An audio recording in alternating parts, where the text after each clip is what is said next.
Hi everybody, so today I'm back with another video about China-Africa tech, Africa-China tech, China-Africa tech exchanges, whichever you want to call it. If you've kept up with me recently, you know that I started a tech digest with the China-Africa project where I do this roundup of tech happenings throughout China, Africa, and the Middle East. If you don't know, definitely check it out by logging on to the ChinaAfricaProject.com, and while you're there, subscribe to their newsletter so you can be updated when the tech digest hits the interwebs. So on to the topic for today's video. Today's video is something that's very close to my heart. And I know I say that about a lot of things, and I guess a lot of things are close to my heart, but this thing in particular is really close to my heart because a little tidbit about me, back when I was a tech worker in Beijing, I had to take the subway or the DTA to get to work. And oh my God, the subway in Beijing is super crowded. You're pushed up against all these people trying to drink your coffee. It's just not a peaceful experience. So I had this brilliant idea. I was like, look, I'm gonna buy a moped and I'm gonna use it to get back and forth to work. And I think my journey to work was like 12 kilometers each way. So I found this girl in a group chat that I was in, and she was selling her moped for only $40 US. And I was like, great, I can afford that. Like $40 US to free me from the trap that is the subway, I'm down. So I went to the girl's house and I bought it, and it was like this beat up burgundy little moped, but it was fully electric. And it got me back and forth to work in the summer, in the winter, in the fall, and it became my reliable form of transport. That became like my statement of who I was. So when I heard that there were all these electric vehicle happenings in East Africa as of recently, I decided that I needed to make a video about it and tell people about what's going on. So if you're interested in learning more about EVs in Africa and the role that China is playing in Africa's EV scene, stay tuned for the rest of this video. From my point of view, we can kind of trace China's EV revolution back to the Democratic Republic of Congo, or the DRC. The DRC is home to an estimated 60 to 70% of the world's cobalt, an essential mineral used in the production of lithium-ion batteries. Over the past 15 years, China has worked to position itself as one of the main purchasers and processors of the mineral. At present, 60% of the global cobalt market is controlled by China. China also leads the world in electric vehicle battery production, with China's contemporary Amperex Technology Company Limited maintaining a 27.9% share of the EV battery market. Equipped with ample amounts of the mineral at the core of battery production, China was ready to build its own nascent electrics market. This called for a series of policies designed to incentivize the production and consumption of electric vehicles. But the history of China's EV ambitions in Africa has been riddled with fits and starts. Early on, most of the country's Africa-based EV forays dealt with public transportation. The plan seemed perfect. The Belt and Road Initiative, China's global infrastructure development plan that involves investing in countries and international organizations, helped China establish relationships with nations throughout the continent. And economically powerful African nations were announcing new plans to promote tech-based, eco-friendly societies. China, the leader in all things EVs, set ready to support Chinese companies willing to pursue EV projects in Belt and Road nations. In 2016, Chinese battery and electric vehicle maker BYD sold 14,000 electric buses to the Cape Town Transit Authority. 2 years later, the same firm signed a contract to supply 15 of its K9 model electric buses to the city of Alexandria in Egypt. In 2019, China's CHTC Motors supplied components and training to Kira Motors, who were set to manufacture 90-seater buses in Uganda. And most recently, Kenya awarded Tianjin-based Stelco Corporation a $52 million contract to build Nairobi's first BRT system. But the production and sale of EVs for personal use was not successful, even with large capital injections.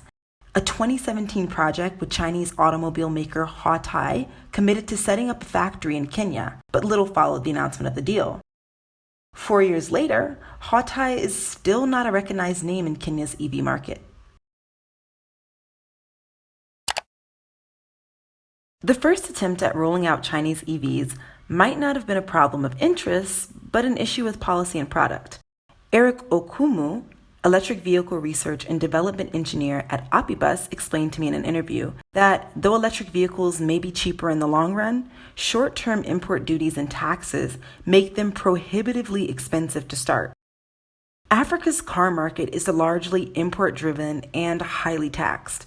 For example, Kenya's Revenue Authority taxes imported vehicles at a rate that depreciates the older a car is. In many situations, an older car is cheaper to import than a newer one. South Africa also imposes a 25% wealth tax on electric vehicles, directly de-incentivizing their purchase. Unlike its counterpart, Kenya is working to level the playing field, reducing the duty charged on electric vehicles from 20% to 10% in 2021. Many African nations also lack ample charging stations and reliable power supplies. Kenya may be regarded as an energy powerhouse, but much of that energy is wasted for lack of an ability to transfer what is stored. At present, fully electric vehicles may be too hard of a start on the path to EV adoption. So if cars are too costly and bicycles are too cumbersome, then the best short-term solution, as EV data specialist Wynand Goosen argues, may lie in between: an e-bike. When you talk Africa, we must talk electric vehicles, and that must include stuff like motorcycles and these small cars that's sort of prevalent in China. So I think we should look at it broader, and we should not get stuck into just cars for passenger use. But I think what governments must do in Africa is they must look at clever ways of attacking the EV adoption to actually help them grow the economy. There's increasing evidence that Goosen might be right. On March 2nd, the UN Environment Program unveiled a pioneering flight of 49 electric vehicles in Nairobi. The sleek green and black motorbikes were donated by Shenzhen-based car manufacturer TAILG. The same day, Kenya Power Managing Director and CEO Bernard Ngugi announced a new plan to build charging ports to support the new fleet. Fun fact, Kenya Power is Kenya's sole electricity distributing company. In China, the electric bike glided so the electric sedan could run. Far before BYDs and Teslas could be seen on the roads, off-brand mopeds threatened to take over the city's streets. They soon became the go-to vehicle for anyone from white-collar workers to delivery drivers. China's ascent to leadership in electric vehicles has been a carefully planned process that required the vertical integration of resources for domestic EV production, policy for implementation, and infrastructure for support.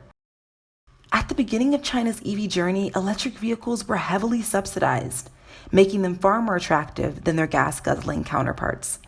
Throughout China, owners of electric cars were given a much-needed bump in the competitive license plate lottery that China is so famous for. And charging stations were set up within a 1-kilometer radius of urban core areas to meet the growing number of electrics on the road. But what comes up must come down.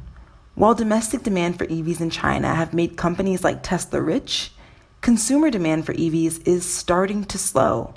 In 2022, China will decrease the very electric vehicle subsidies that supported the explosion in its own consumer market. Is it possible that Africa will become the next stop on the road to an EV revolution? Thank you so much for taking time to watch this video. I hope you enjoyed it. I would love to know some of your thoughts about electric vehicles in Africa. Do you think that the uptake of electric motorbikes will be quicker than that of electric vehicles? Do you think that there's a place for electric vehicles in Africa? And also, do you think that some African countries are more suited for electric vehicles than others? Let me know what you think in the comment section. Thank you so much for watching. And here's a reminder, go to the China Africa Project and check out my tech digest. Stay tuned with all my work. You can follow me on Twitter at Alexandria Sahai, AlexandriaSahai.